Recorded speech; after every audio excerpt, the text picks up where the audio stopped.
we consider that those loops are in fact pictures of the magnetic field that we're seeing.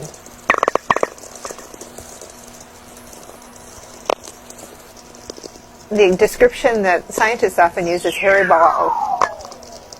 Some of the hair is ingrown so that the loop is attached to the sun at both ends, but some of the hair goes waving out, and when stuff gets on that open field line, it can stream out and become the solar wind. How hairy it is depends on where we are in the solar cycle.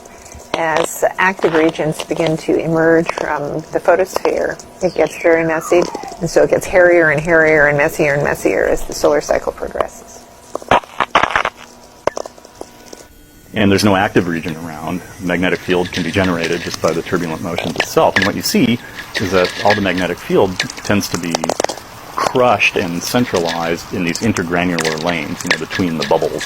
So if you're looking at the surface, you see these little dancing dots. And they'll appear, they'll emerge, and then they'll move around, and they'll hit each other, and they'll cancel or be submerged. Things happen on many different time scales. Photons take hundreds of thousands of years to random walk their way from the core all the way out to where we see them at the photosphere. Yet, in a millionth of a second, you can have a reconnection or something that completely changes the topology of the corona.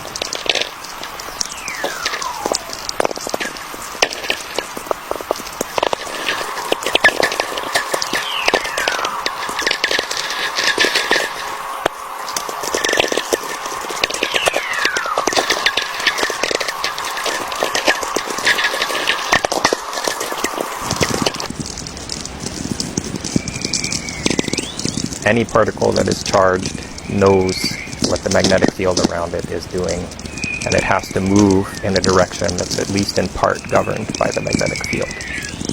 And if you have a closed loop of magnetic field, particles moving in that magnetic field will move in such a way that they will never leave.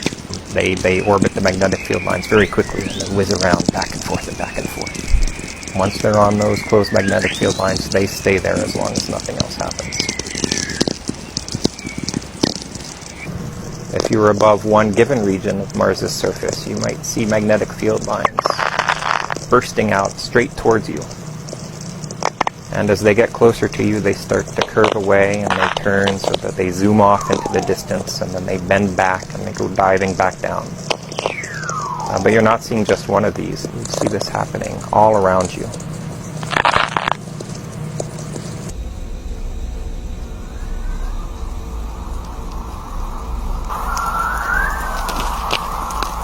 Essentially, the Earth is like a bar magnet. The magnetic field lines go from the positive pole to the negative pole, almost like circular. In the Arctic, where the magnetic field lines go a long, long way out, away from the Earth, if you go far enough away, they get so weak that the field which is being brought here by the solar wind from the sun actually interacts and almost neutralizes the Earth field. And therefore the particles which are attached to these fields can come out and bombard the atmosphere, and that creates the auroral light.